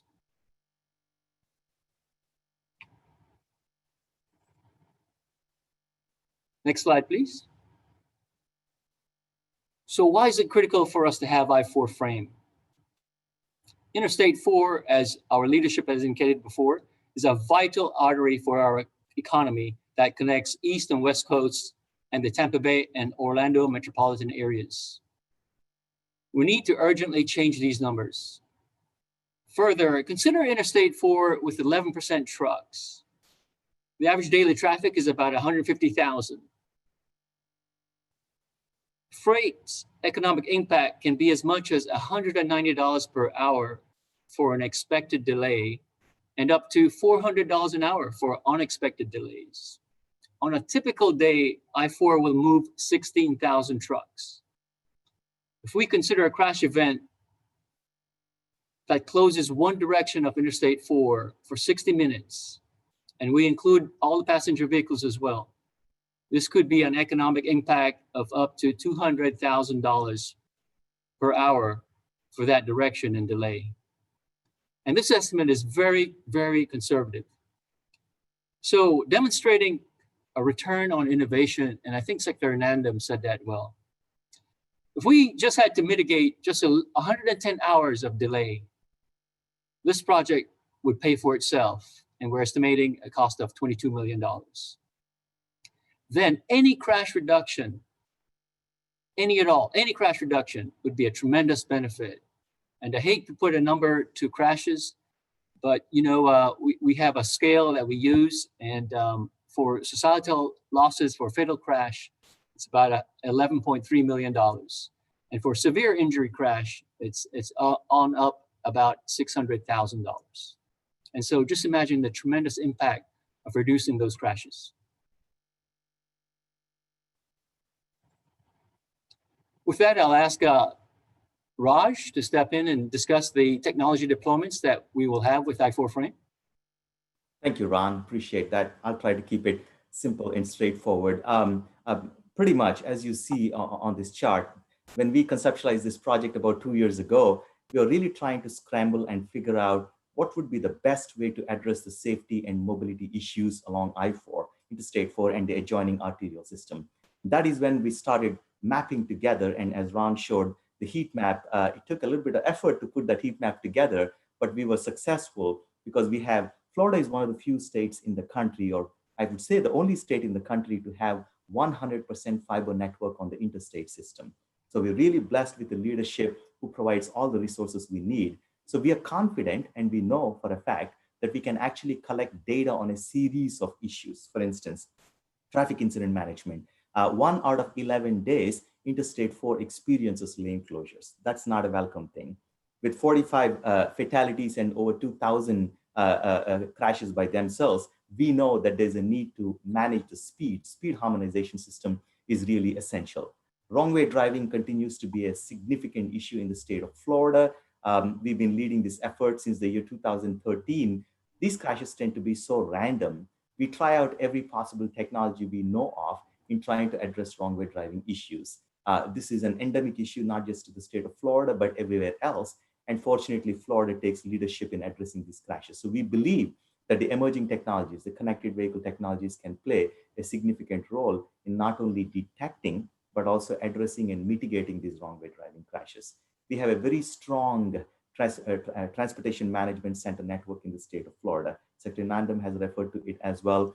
We are confident that the data, when they come back, they will help us to address some of these issues. As we speak, we are developing a B2x Data Platform, which stands for Vehicle to Other Data Exchange Platform. And pretty much all the applications you see here will become a part of the platform. Work zone crashes seem to be a significant issue, not only in the state of Florida, but elsewhere. But Florida seems to be a leading state when it comes to ensuring that workers in the work zone are protected and the drivers and other modes which move towards work zone are also protected. So we are going to utilize emerging technologies and deploy them on this I-4 frame project to address that. Back of queue warning, anytime there's an incident, if you're moving at your 60, 65 miles per hour, only 2 miles ahead, there may be an incident. And as of now, it is not very easily known that there's an incident ahead of us unless there's a dynamic message sign where we post the messages. With these emerging technologies, we can provide advanced warning to all the motorists as they arrive into an incident and therefore reduce their speeds. And the secondary impact of this, or I should say, the primary impact of this is that we can reduce the secondary crashes, which is a major problem. Predictive analytics are being explored in every district in the state of Florida. District 1 is championing a great predictive analytics platform. So is District 5. District 7 is very active as well. So is Florida's Turnpike. We want to take advantage of all the data that are already coming in and package them and roll them into this I-4 frame project. Freight, I mean, needless to say, I used to be a county engineer in Polk County not long ago. And I have to say that the #1 issue, as Secretary Nanda said, he leads District 1. He knows very well how important US 27 is and how important freight is. We believe and we know for a fact that freight signal priority type of emerging technology applications exist. These are just a handful of things that are possible as we go forward. At this point in time, Ron Chin is leading the systems management effort with Mark Matthews from District 1, Jeremy Dillmore from District 5, and Eric Gordon from Florida's Turnpike Enterprise. So the 5 of us put our heads together, work with our systems manager, and make sure we collect information, apply these, implement these lessons, and then eventually apply those lessons when we get them to other projects in the state of Florida. So this project, I think, as Ron Chin said, is truly the most significant project we can think of, because there's not only a lot of lessons to be learned, but we are right at the crux of utilizing technology to solve the safety and mobility problems in Florida. Ron, back to you. Thank you, Raj. So, as our leadership had indicated previously, partnership and collaboration is not an option. It will be a must for this project. And so in conclusion, the last question being answered, when will I-4 frame be built? Next slide, please. And so we have hired a system manager, Metric Engineering, since February of this year, and currently aggressively pursuing design. Design is expected to be complete in June of 21. And we are hoping to start turning dirt, or rather getting equipment on the ground in fiscal year 2022, or the last quarter of calendar year 2021. With that, Carl, we'll open it up to any questions. Thank you. Thank you. And actually, I think in the interest of time, I'd like to move to the next presentation. And then if we do have time for questions at the conclusion of that, we may do so. But I want to move to the I-4 Coalition update from Eric Hill. And our next presentation is this update. Mr. Eric Hill, who will be presenting, is the Director of Transportation Systems Management and Operations at Metro Plan Orlando. Eric, if you could please take it away. Thank you, Carl. Good afternoon. In full disclosure, you've heard a lot about TSMO and the I-4 corridor. I live in Tampa, but I work in Orlando. And so I know what it's like to experience delays on I-4 and to use information communication technology to navigate my way around the arterials and county roads in between Tampa and Orlando to reach my final destination. This is an update which was over a year ago referred to as a regional TISMO program, and it has slowly evolved into what is titled here an I-4 Corridor Coalition. In the conversations we've had with the MPOs over the last year have been at the planning level in talking about TISMO and how they can advance TISMO through coordination with the districts. Next slide. So I don't want to make any assumptions about the audience. And typically I always want to start out talking about what is TISMO. This is what's in law and in the statutes. However, I like the elevator speech, and that is how do we use information communication technology to improve security, safety, and reliability of our roadways. Next slide. And why? You know, in Raj and Ron's presentation, they touched on this a little bit, and so have all the district secretaries, but limited funding. As we move forward, we're going to start to try to develop some new strategies on how we can maintain a level of funding because we understand that the source of our funds, that model that we use, is no longer effective. So we have to look at strategies to advance the investments that we have now or improve on those investments using technology. And the advances in technology, they've given us these opportunities to improve mobility, improve safety and reliability of our networks. There's also a greater expectation from our customers. As I mentioned, I'm a customer. We all are customers. And when I travel I-4 and experience incidents or delays, I expect to be able to use some technology or device, or my vehicle, the car I'm driving, can tell me what my alternatives are in dealing with that incident. We also understand congestion better. And the next, and I'll get into this in the next slide. However, we understand congestion better. And again, that's been through the evolution and use of collecting data on our roadways. And then lastly, the new normal, and COVID-19 has forced us to look at what is the paradigm shift going to be as we move in further into the 21st century. Next slide. I talked about the sources of congestion. These are the sources of congestion. The pie charts show urban as compared to rural. And we can see that 60% of congestion is not caused by limited capacity, but just by incidents, poor signal timing, work zones, weather that we can't really control, and special events. And special events are very critical when we talk about the I-4 corridor. One of the comparisons I like to use is the I-4 corridor is just a corridor of events. It's like a Las Vegas Strip with casinos, but they're not casinos. They're events that occur in that corridor, and those events generate traffic and congestion. When you look at the rural causes of congestion, this becomes more important because of the time it takes first responders to get to these incidents. It could be a life and death situation. Next slide. So here are some of the strategies. You've heard a lot about integrated corridor management, but the list here is not exhaustive, but the ones that are typically used, the ones that we are already starting to take advantage of. Next slide. A little bit about Metroplan Orlando's history in the area of TISMO. What you see here, the picture you see here is at the time our current commissioner, Ted Edwards from Orange County. On to his right is Sheriff Berry from Orange County, and then Trooper Brown from the Florida Highway Patrol. This was our first involvement in TISMO. We recognize that when there's a crash, these crashes create delays. However, the statute says that if you're in a crash and the vehicles can be operated and there are no injuries, you need to move them. And this had an educating effect on many of our residents and users because, like myself, when I learned to drive, I was told if I'm in a crash for liability purposes, keep your vehicle right there. But that is not the law. So this was the area that we launched our TSMO program.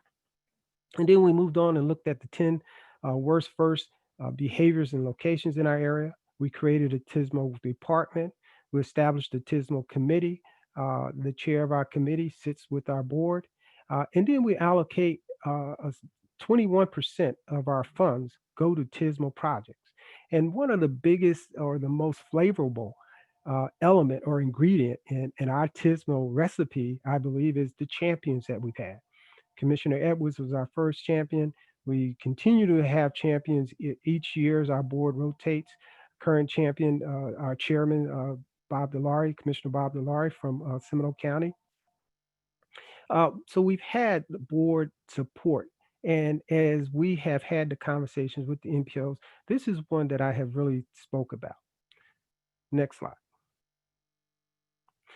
So the conversations that we've been having over the last year have been with the MPOs in the I-4 corridor. They're listed here. And again, it's been at the planning level. And how can the MPOs advance TSMO? Now, we believe that we have a very robust TSMO program. And we understand that not every MPO is at that same level. So what is it that you can do to advance TSMO now? And how can you look at that into the future? So we've been, again, communicating, working with, I've participated in some meetings with these MPOs over the last year to talk about advancing TSMO. Next slide. And so what have we been doing? So we've had the discussions with the MPOs.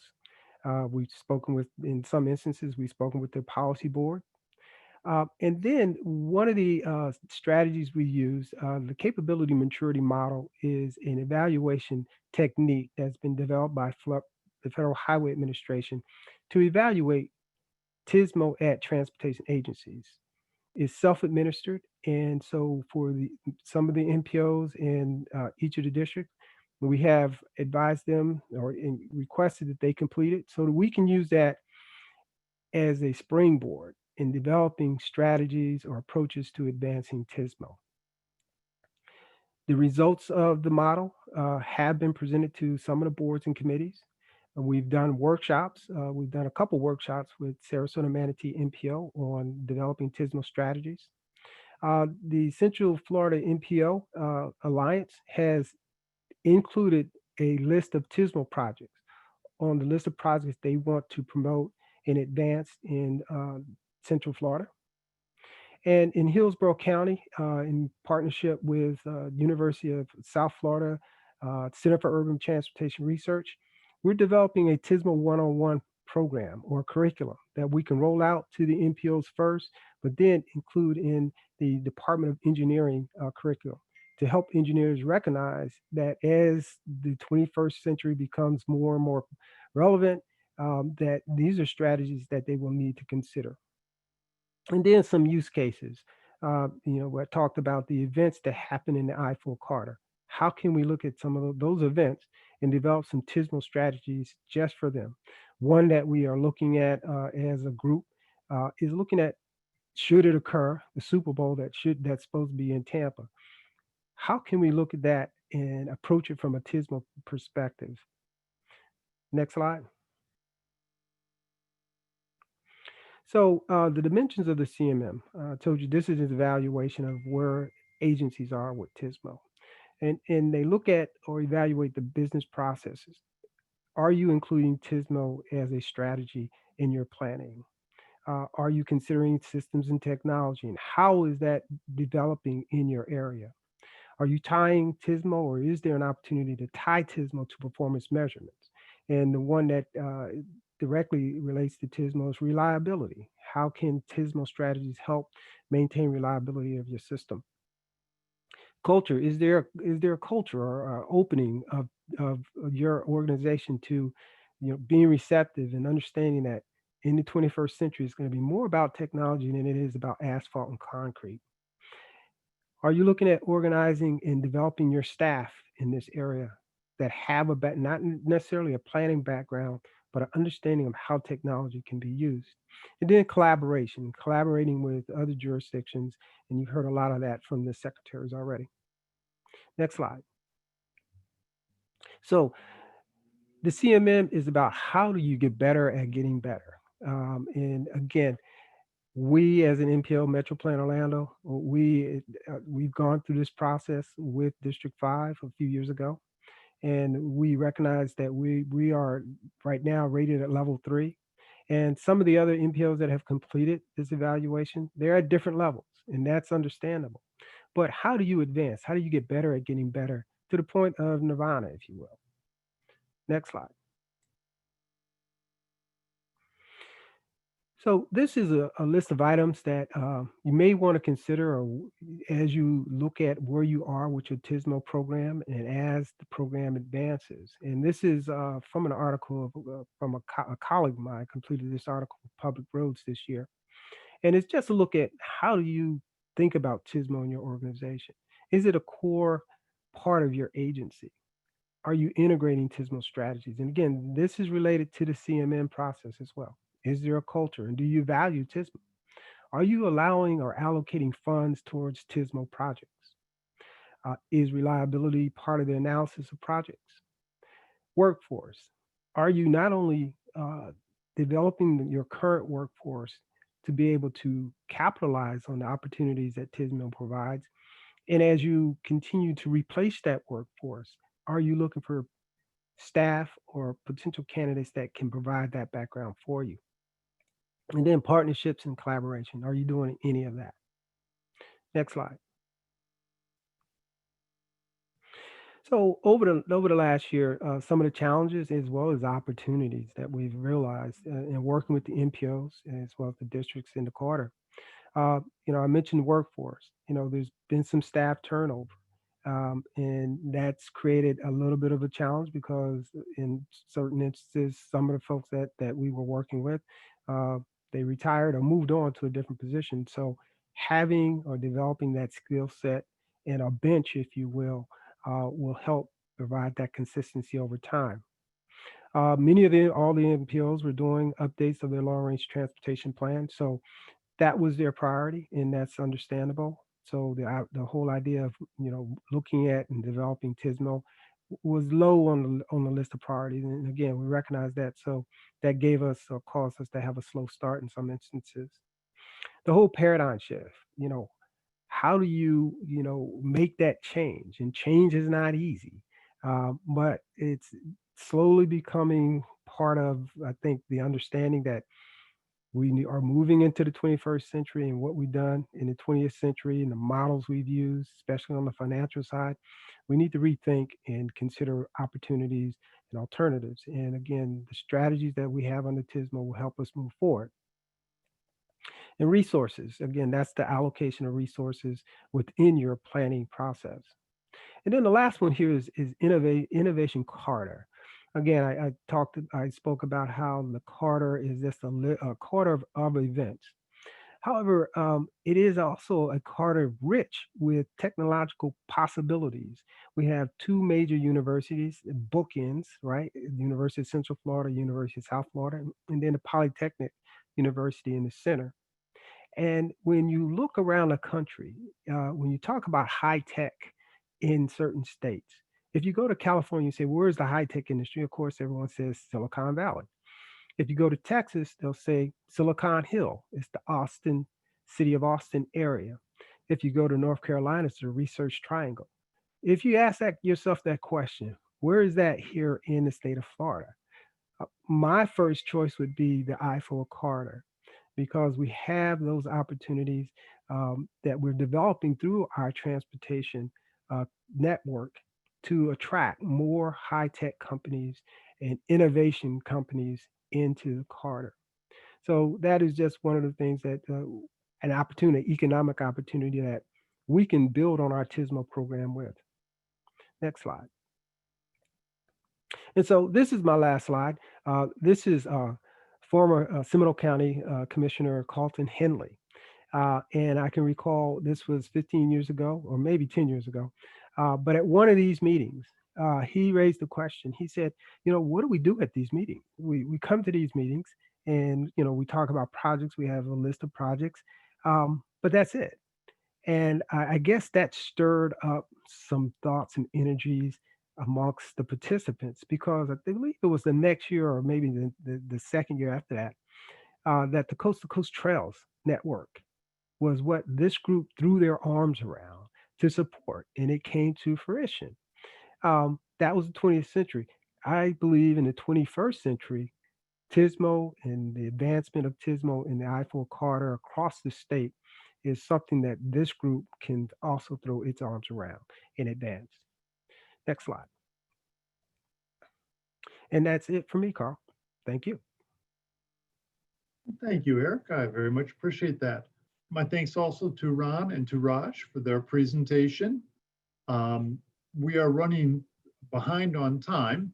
I will point out that we did have a couple comments in the chat pod. One of them was to ask to consider in the Frame network or in Frame to consider priority treatment through some sort of an application for transit and high occupancy vehicles.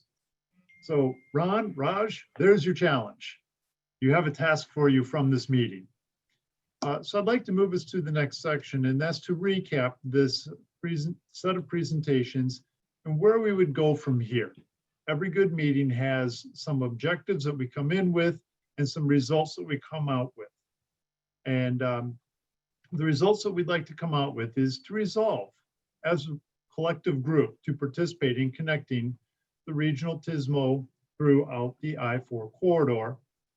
We want to resolve to identify champions, that point person, elected and staff members that will carry this forward, and resolve to convene within 30 days.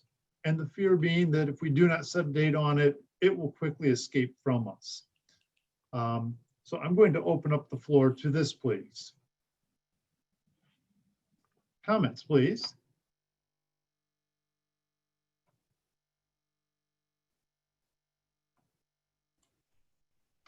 It sounds like there are no objections. Excellent. Carl, I do not see any hands with any comments or no questions at this point. At one point, we had lost our co-chair, but I know that she has rejoined us. I'm just not sure if she has audio. Chair Rice.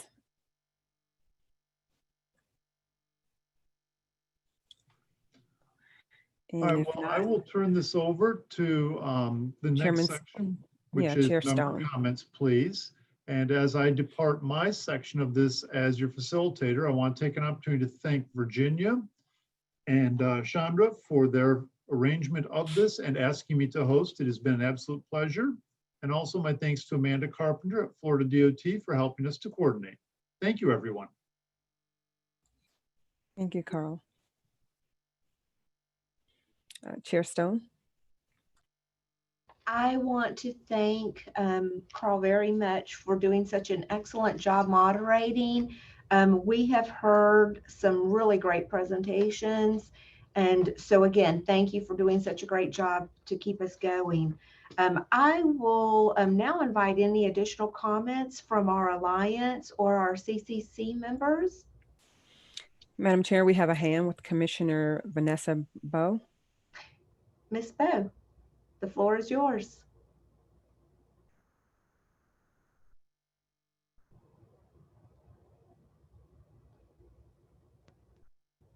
Commissioner Bowe? There, okay, I couldn't get through. I couldn't seem to unmute, sorry. I just have a question on TSMO. I'm curious, what about I-75 and other areas? Are we just going to concentrate primarily on I-4? And I do understand how important it is, especially to Orlando and Tampa connecting and trying, but there's already so much traffic on I-4. How are we going to make sure that we continue with I-75 and other roads to help connect to I-4 to try and get traffic off of I-4 instead of just putting more on? Have we, I didn't hear anything along that line. So Eric, I'm not finding fault with your project. I'm just asking for a little bit more in-depth conversation on it.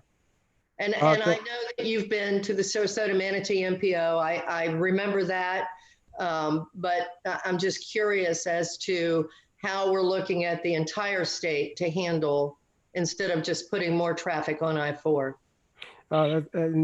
Interestingly, Commissioner, typically the question I get is, why are you considering I-5 or I-75? Why do you have Sarasota, Manatee, and Pasco County as part of this effort? That's typically the question I get. And the answer to that is a lot of the traffic that feeds into I-4 comes from 75. So if there are incidents on 75 that someone on I-4 may be traveling to, it's a way for us to communicate to that traveler of what's going on 75, and vice versa. If there's someone on 75 traveling to I-4, TSMO allows us to communicate with that traveler to give them advance notice so that they can understand what they're driving toward. And again, it is to expand. This is not just, doesn't just stay within the I-4 corridor. As you've heard Secretary Nanda talk about, it evolves. And as the technology evolves, we will not only evolve with it, but it's also scalable across the state as well as to other parts of the country. So while we're starting in the I-4 corridor, again, we're including portions of 75, and it can be scaled. The whole concept, what we're developing, can be scaled to I-75 as well. Hey, thank you. So, Commissioner Carl, can I make a comment? This is LK. Can you guys hear me? We can. Go ahead, Secretary. Yes, Commissioner. As you know, we couple of points, right? First thing is, I think Raj and Ron hit it. In addition to Eric, the deployments that we are testing around the state, including the I-4 frame project, is going to set the foundation as it relates to the application of these technologies, particularly integrated corridor management onto other corridors. And I think I-75, one of the segments of I-75 to the north, is also identified as a candidate segment for frame application as a TSMO strategy. But also, you are aware that we have a master plan project development study that is ongoing for the Sarasota, Manatee, and Lee Collier region along I-75. And part of that project is for us to look at what kind of TSMO strategies we should incorporate in addition to the capacity improvements that we're going to look at as it relates to the managed lanes concept. If I may, Commissioner, we're not just limited to TSMNO strategies. I'm sorry, it sounds like I'm getting a feedback. We're not just limiting TSMNO strategies to I-4.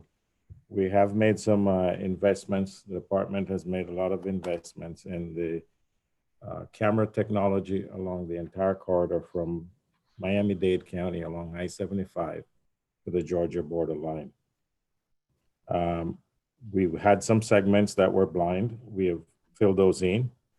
That's the first foundation to any successful deployment of TSMNO strategies, as you can see what's going on in real time on the corridor and respond to what's going on. We've also filled in some of the gaps we've had with our road rangers to better respond to prevent secondary incidents from primary incidents. So we are leveraging investments in the corridor. We're not finished yet. It's an ongoing thing. So you'll see more as time goes along. We thank you for those comments. Do we have any other comments from any members of the Alliance or the CCC? There are no hands at this time, Madam Chairman. Very good. How about any additional comments from our staff directors? I don't see any additional hands. Thank you. Thank you. Well, again, we had a lot of information shared with us today, and we certainly look forward to receiving progress updates as we continue the momentum of what could very well be a tremendous legacy left by this joint alliance and the CCC. I, for one, am very excited about the possibilities, and I'm looking forward to hearing more in the future. Chairwoman Rice, it's been a pleasure co-chairing this meeting with you, and I want to once again thank Assistant Secretary Drummond, the secretaries from 1, 5, and 7, Secretaries Nanda, Purdue, and Guin, and especially again our moderator, Carl Miska, and everyone in attendance today. And at this point, if Chairwoman Rice has the ability to take our program, I will turn it back to her. Thank you, Commissioner Stone. Can you hear me okay? Yes, we can. Wonderful. So this is a public meeting. If any member of the public wishes to comment, please use the raise hands function and you'll be recognized, or you can dial *9 on your phone, on your keypad, and we will unmute your mic. After you are recognized, please state your name and address for the record, and limit your comment, please, to 2 minutes or less. So do we have any comments at this time? Virginia, is there anyone on the line? I do not see any requests at this time, Madam Chair. Okay, and I understand there were also opportunities for the public to submit written comments prior to the meeting. Were any written comments submitted? We did not receive any written comments. Okay, thank you. Well, this has been a great meeting, and I hope you all agree that it was a good use of our time. It was a pleasure to co-chair this meeting with my counterpart, Commissioner Stone. I too am looking forward to hearing more about advancements in the TSMO arena and how it can be used to connect our regions. I hope the group convenes sooner rather than later so that we can continue to move forward with this exciting opportunity and possibly leave this as the legacy that Commissioner Stone referenced. We can leave this as the legacy that comes from this Regional Transportation Summit. Lastly, I'd like to thank the Metro Plan Orlando staff for hosting the meeting. If there is nothing further, thank you all for joining us for our first ever joint virtual Connecting Regions Transportation Summit. Until next time, we are adjourned. Thank you. Thank you.